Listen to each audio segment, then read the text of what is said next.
F-111s can carry almost any weapon in the Air Force arsenal, from the M61 Vulcan cannon to a free-falling nuclear bomb.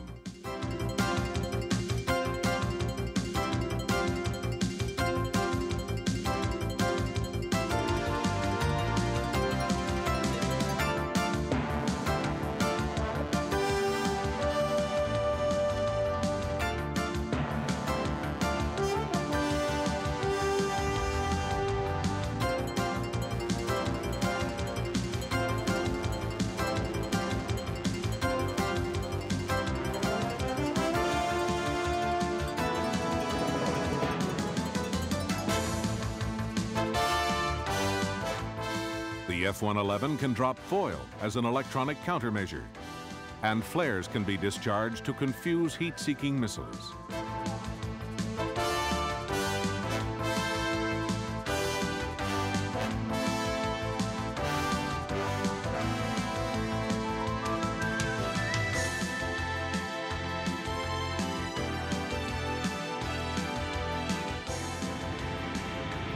One of the original requirements of the TFX project was that the design should allow for landing on short, makeshift runways. General Dynamics met the challenge by inventing high-flotation, variable terrain landing gear.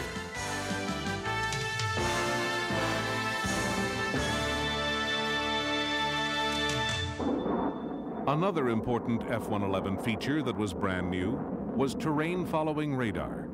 This system allows pilots to select an operating height above ground of as little as 200 feet. When the control is set, the aircraft can fly at over 600 miles an hour by its forward terrain scanning radar, adjusting its height automatically.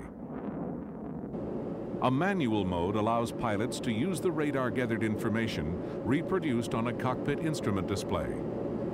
Thus, it is possible for the F-111 to fly at night, in all weather, and still remain low enough to avoid radar detection.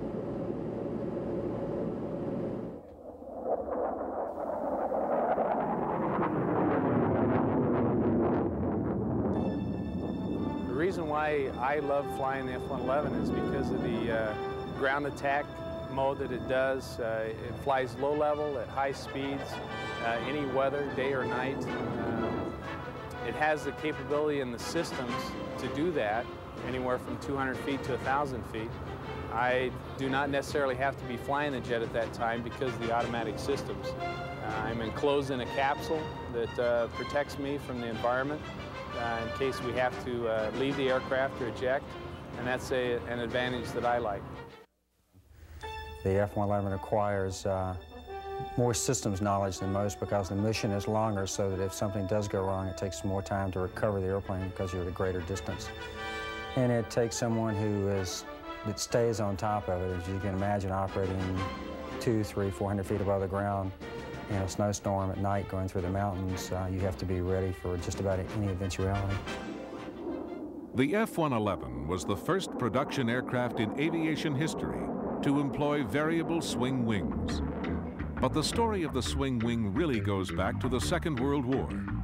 Messerschmitt produced several swing wing designs and actually built the P-1101, but it never flew.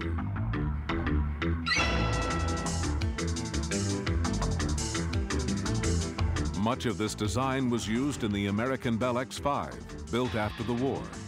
This model flew successfully, as did the Grumman Jaguar, although neither plane was developed.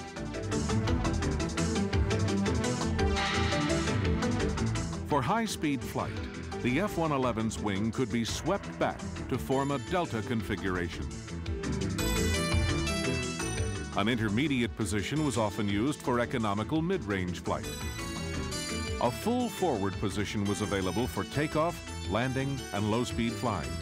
The plane could literally be redesigned in flight to suit the role it had to perform.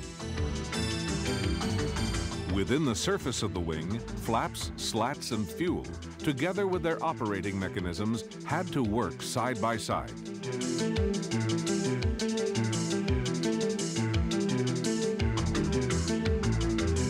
To enable the forward slats to function, General Dynamics built a glove that also acted as an airfoil.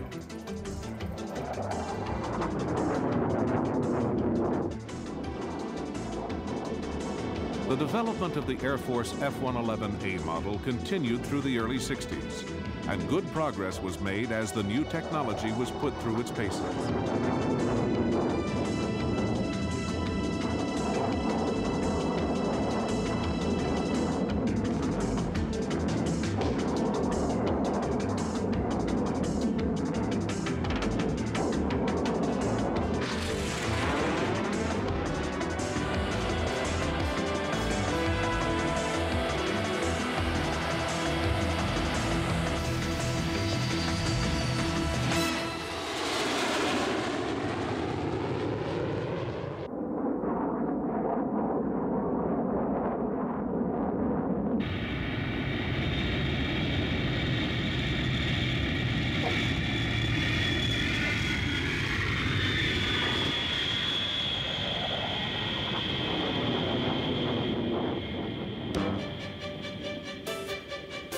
General Dynamics and the Air Force were both pleased with the progress of their groundbreaking state-of-the-art aircraft. But Grumman, which was developing the Navy's F-111B model, had less success with its prototypes. The Navy was not happy with its new plane. Given Secretary of Defense McNamara's commitment to standardization, the Navy had little choice but to accept the B version of the F-111. But the F-111 prototypes were just too heavy for successful carrier use. Two expensive weight reduction programs failed to reduce the B model's weight by the required 20,000 pounds. Worse, the modification process had radically reduced standardization.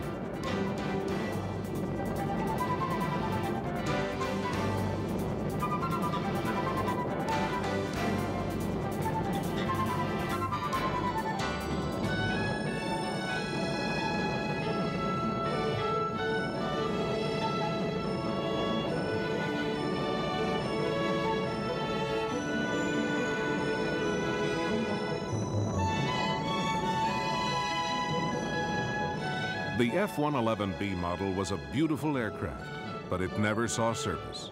In July of 1968, the Navy canceled the F-111B program. Instead, it went ahead with its new dedicated fleet defense fighter, Grumman's F-14 Tomcat.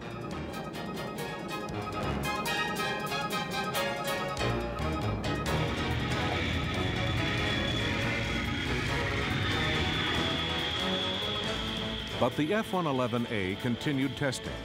The Air Force's Harvest Reaper program was launched to bring the F-111 to combat readiness.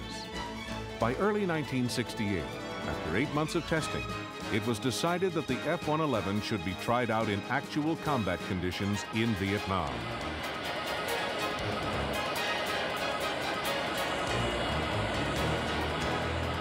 Six aircraft from the 474th Tactical Fighter Wing were deployed from Nellis Air Force Base to Thailand. The F-111A flew out of the Royal Thai Air Force Base at Tak Lee. The combat testing and evaluation program was called Combat Lancer.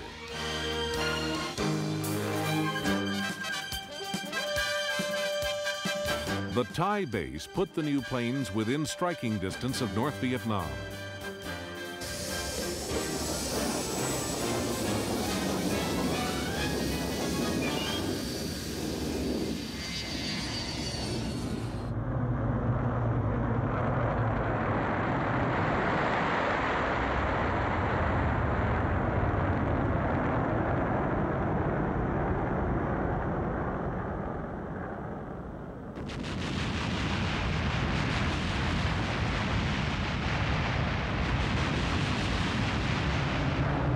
Unfortunately, the results were not all good.